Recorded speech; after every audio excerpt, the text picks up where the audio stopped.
This is Nightly Business Report with Tyler Matheson and Sue Herrera. No trick, but a treat. October turned out not to be scary at all for investors as stocks logged their best month in 4 years. So what does that mean for the rest of 2015? Mega madness. This week's Market Monitor says you should capitalize on megatrend stocks, and he has 3 names for you. And Madoff rebound. What Bernie Madoff has to do with this year's World Series. All that and more for Friday, October 30th. Good evening, everybody, and welcome. October is usually a month associated with fright and ghouls and goblins. And the month typically is approached with a wary eye from investors as well. But this October was anything but scary. In fact, stocks just logged their best month, not just October, but any month in 4 years. The Dow and the S&P 500 gaining more than 8% for the month, while the Nasdaq surged nearly 9.5%. Investors attributed the big run-up to mostly solid earnings reports and easy monetary policy from central banks around the world. As for today, the Dow Jones Industrial Average fell 92 points to 17,663. The Nasdaq fell 20 and the S&P 500 off 10. An 8% move in the Dow in October is a relatively rare event, and that begs the question, what now? Does this set up the market for a run into the rest of 2015, or will the rally turn into a pumpkin? Dominic Chu takes a look. It may or may not be hard to believe, but we're now just 2 months away from capping off one of the more eventful years for the stock market in recent memory. And the uptrend, though, could continue. According to market data firm Kensho, before this year, there have only been 4 times since 1980 when the month of October has gained more than 8%. In 3 of those last 4 times, the next 2 months have returned an average of around 4%. This year, optimists believe that the stage is getting set for another rally. We thought the Fed would pretty much announce a December hike. They did that in December by pulling the China language that they had in there. We had a nice M&A deal in the healthcare space that we think puts a floor under that sector that's been a problem for the S&P. So we think the outlook going into the rest of the year continues to be pretty positive. What has some traders feeling better about the current environment is the leadership coming from the technology sector.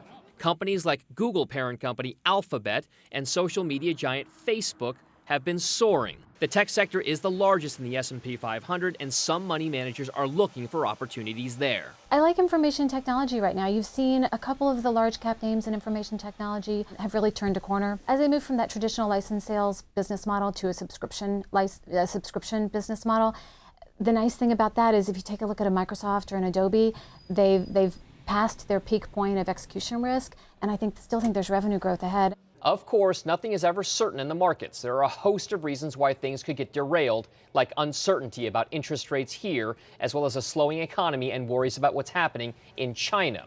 But with the holiday season approaching, many investors are still putting some stocks on their holiday shopping lists. For Nightly Business Report, I'm Dominic Chu. 2 not-so-upbeat reads on the consumer today. First, consumer spending. A look at how much Americans spend on everything from furniture to cars. Well, it cooled in September. The Commerce Department reporting a 1% uptick. That's the smallest gain, though, in 8 months. Income growth also rose, but by less than it has in 4 months. And a separate report from the University of Michigan showed consumer sentiment rose in October, but not by as much as expected. This as some are worried about the stock market volatility. So what can we expect from the markets for the rest of the year, and where should you invest now? Let's turn to Sandy Lincoln for some answers. He's Chief Market Strategist at BMO Asset Management. Sandy, welcome back. Good as always to see you. What do you think? Is the market in a healthy place right now through the year end, or what? Well, it's certainly in a healthier place than it was in August and September, that's for sure. Yeah, that was a pretty rough tour there, and I think a lot of it was, as the intro said, a lot of it was laid at the doorstep of China.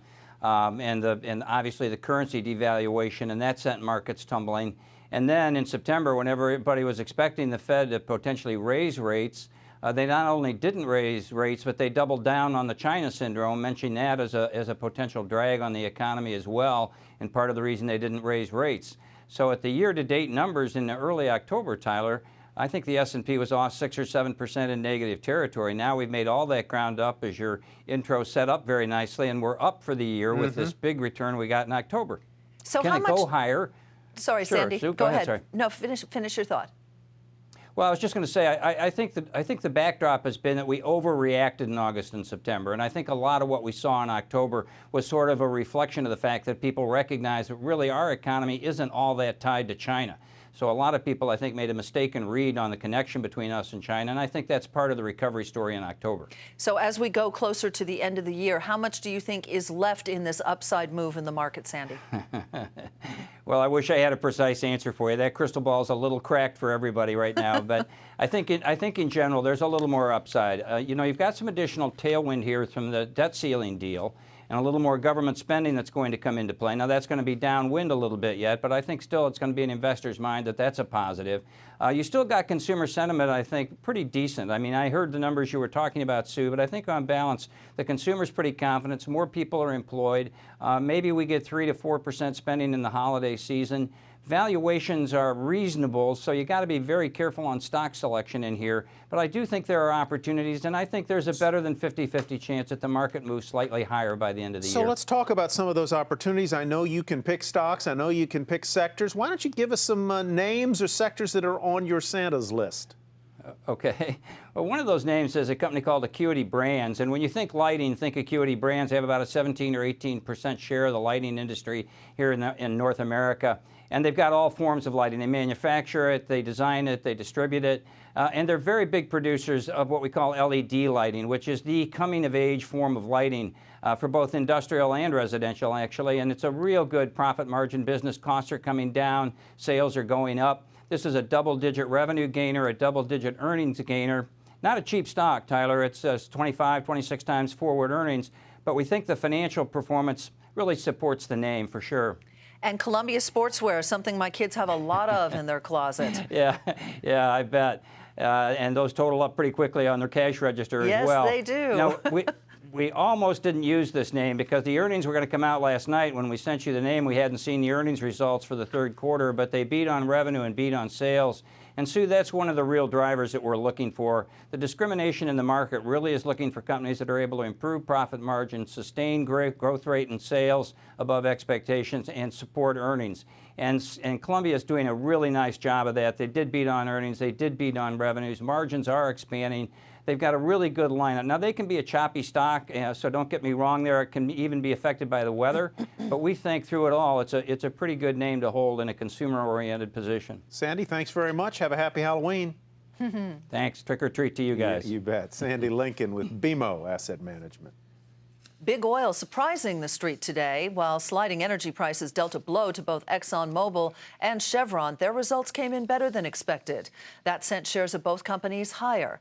And as we've been telling you, refining has been a bright spot for the energy sector, and that proved true with both companies posting an earnings increase from that portion of their business. Still, Chevron said it will slash 10% of its workforce, and both firms will reduce spending. Chevron saw its revenue fall nearly 40%, while Exxon's was cut almost in half. Shares of Valeant Pharmaceuticals under pressure today after the company cut ties with the specialty pharmacy Philidor. It distributed some of Valeant's prescriptions. Yesterday, pharmacy benefits managers CVS Health, Express Scripts, and a unit of United Health Group all ended their relationships with Philidor. Shares of Valeant down about 16% today. Meg Terrell has more on the storm swirling around Valeant. It was another rough day for Valeant. The drug maker saying allegations about Philidor's activities raise additional questions about the company's business practices. It says Philidor will shut down operations as soon as possible. The specialty pharmacy only accounts for about 6% of Valeant's revenue, but it's contributed to an almost 40% decline in Valeant stock in the last week and a half. The decision to terminate the relationship came after several pharmacy benefits managers last night said they wouldn't work with Philidor anymore. CVS Caremark in particular, citing non-compliance with the terms of its agreement. Specialty pharmacies typically have been used to handle more complicated drugs, such as those that need special storage or dosing. More recently, some companies, including Valeant, have used specialty pharmacies as a way of distributing often higher-priced drugs that insurers want to dissuade patients from using before trying cheaper alternatives. Pharmacy benefits benefits manager Express Scripts cited the practice of circumventing cost-saving strategies as a reason it was terminating its relationship with Philidor. A 4-hour-long presentation by hedge fund titan Bill Ackman, one of Valeant's largest shareholders, failed to stop the stock's slide. Ackman came out in defense of the company, saying he still believes in Valeant and CEO Mike Pearson, though noted he does take issue with a few things. First, he said the company needs to improve its public relations, investor relations, and government relations. He also said Valeant should have disclosed more about its relationship with the Philidor pharmacy, and that he expected both communications and disclosures would be more robust going forward. Ackman compared the situation with that of American Express in the 1960s, when a young investor named Warren Buffett bought the stock at a discount after a scandal drove its shares down. Ackman last week increased his stake in Valeant. The drug maker, however, still has several things on its plate. Multiple government inquiries into its drug pricing and patient assistance programs, plus the threat of another report from short seller Citron Research. That's the firm that initially helped spark the Philidor controversy. Citron coming out on Twitter today saying it's got a new report it'll release Monday. No hints as to what it'll contain, but Valeant stock slumped as much as 15% intraday heading into the weekend. For Nightly Business Report, I'm Meg Terrell. Coming up, why rising interest rates might actually be a good thing for the housing market.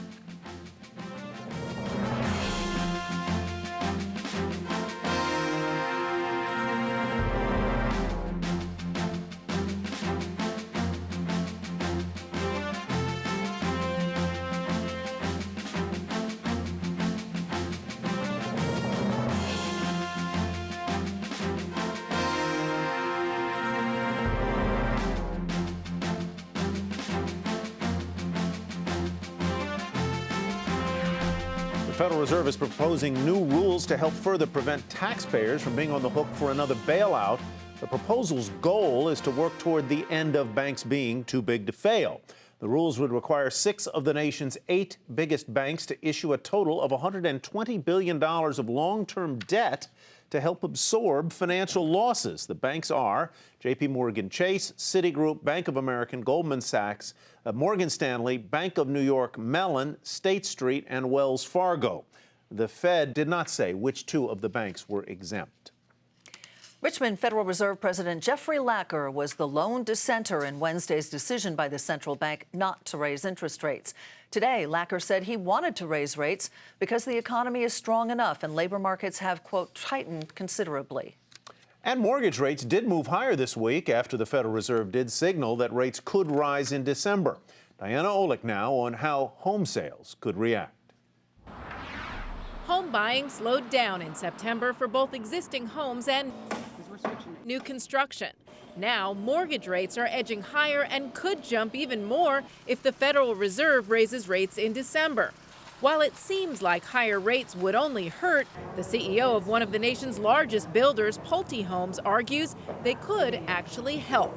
I predict that if they raise them in small increments, it actually could be a catalyst for the market for people to get off the fence and jump into housing while rates are still relatively good. If interest rates on the 30-year fixed mortgage went from 4 to 4.5% next year, that would raise monthly costs by about $29 for every $100,000 financed. It's not a ton, but just the fear of paying more later when you could pay less now could make potential buyers more eager to get the deal done now. It could also just make them feel better about buying. If you have interest rates that go up, that generally means that the economic conditions are improving.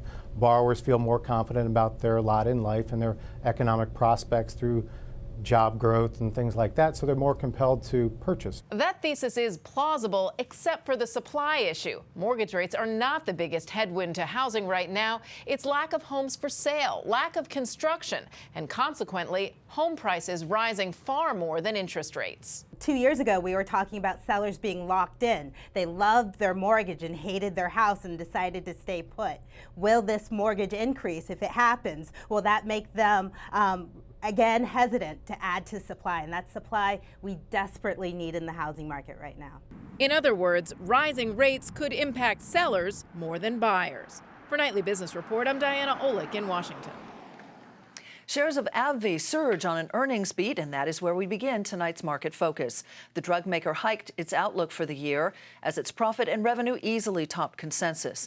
On top of that, the company increased its quarterly dividend to 57 cents a share. That will be payable in February. Shares rose 10% to $59.55, making AbbVie the second best performer in the S&P 500. But it was the opposite story for CVS. Its profit forecast for 2016 came in below estimates, which the company is blaming on costs related to the purchase of Target's pharmacies, among other things.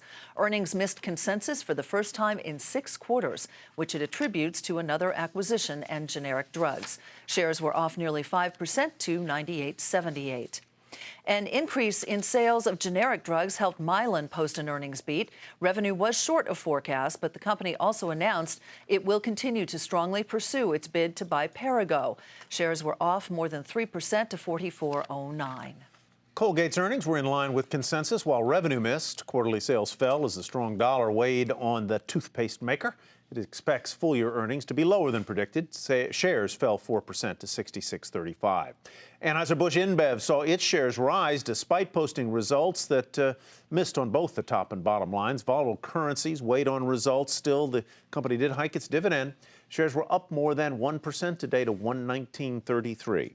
And Phillips 66 saw its earnings rise more than 30%, helped by strength in its refining segment. And even though revenue came in below consensus, the stock was up 3%, 89.10 the close. And now to our market monitor, who, like stocks, he says, will be affected by the global economy for years to come. It is his first time joining us for the program. He is Lou Piantiosi, portfolio manager at Eaton Vance, where he manages about $13 billion. Lou, welcome. Nice to have you here.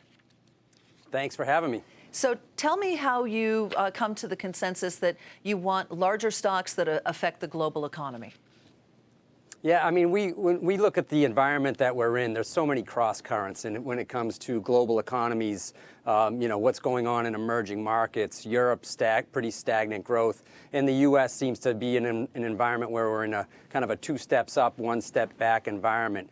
There's lots of uncertainty with the Fed. So in that kind of environment, what we want to seek out is companies that are benefiting from big picture, long-term secular trends. We call them mega trends, and they populate a big part of our focused growth portfolio. These are, and the stocks, we'll get to them in just a moment, but it feels to me that what you're calling for here in these stock picks are stocks that aren't trading plays, but forever stocks, stocks that would be sort of cornerstones in your portfolio. That's right. We view these companies as long-term franchises. These are the types of stocks that you don't want to trade. That's correct. They are buy and hold, invest, build wealth over time type of stocks. You know, really, we haven't seen a strong growth cycle since the period of the 90s, and we think there's a lot of parallels to what happened during that period of the 90s to where we are today, and that huge mega trends, transformational trends are taking place and kind of flying under the radar, and investors are missing it because they're much more involved in thinking about the macro in trading positions rather than investing in these companies. So let's get to the stock picks, and we'll start out with Facebook. It's trading at about $102 a share. Why do you like it?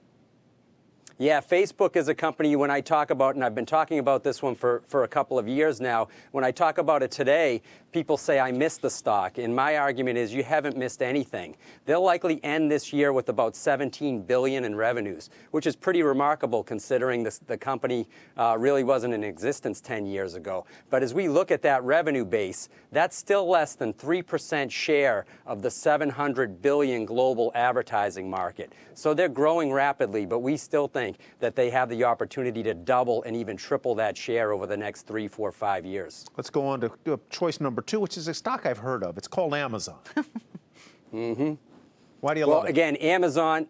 We love Amazon because it has a major presence in 2 huge secular trends. That first trend, e-commerce. Everyone knows Amazon is a retailer. Online retail or e-commerce is growing 5 times traditional retail, and Amazon's place within that e-commerce space continues to gain share. So we love Amazon as an e-commerce play, but we also love it through Amazon Web Services and the shift to the cloud. This is a business that they've given more clarity to recently, and the growth in that business is remarkable. They're a leading player, but it's still in the very early stages.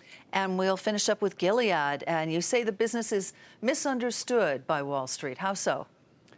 Yeah, I think, their drug for Hep C has been nothing short of remarkable. And, it's a remarkable drug in that it actually cures the disease. Mm-hmm. To date, they've cured 600,000 patients in the United States alone. And I think the street thinks that number has peaked, or their earnings have peaked over time. But we look at that total addressable market and see 3 to 4 million patients in the United States, an additional 2.5 million in continental Europe, and then another million or so in Japan that they're just starting to crack the surface on. So there's lots of growth in this company going forward. Very quick closing question. Do you think the S&P 500 will be higher at the end of the year than it is now? And if so, by roughly how much? That's not my game to call the market. We focus on companies and the best growth companies that we can find. The companies that I mentioned all have earnings growth in excess of the market, and if they can continue to do what we think they can, those companies will perform very, very well. Good stock the picker's S&P is answer, made up Lou. of a lot of different. Thank you. Lou, thanks for joining us. We'll talk to you soon. Great, my pleasure. Lou Piantedosi with Eaton Vance. Up next, and I don't think Lou would like to be associated with this, how Ponzi schemer Bernie Madoff's impact is being felt at this year's World Series. I think you're right about that.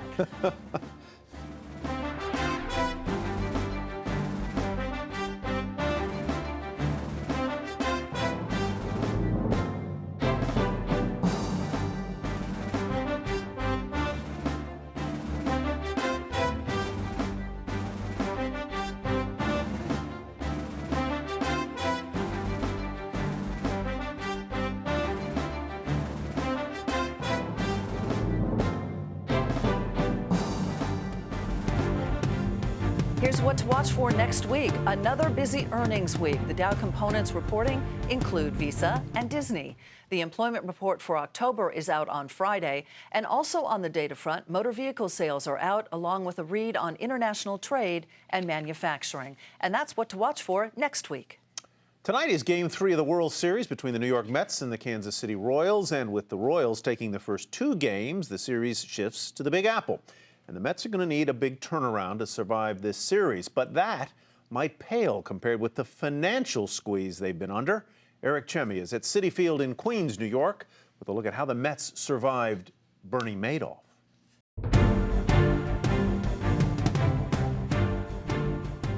The Mets may be down 0-2 in the World Series, but just being here is a huge win for a team nobody thought could get this far. The Mets struggled both on and off the field for the past 6 years, losing games and money.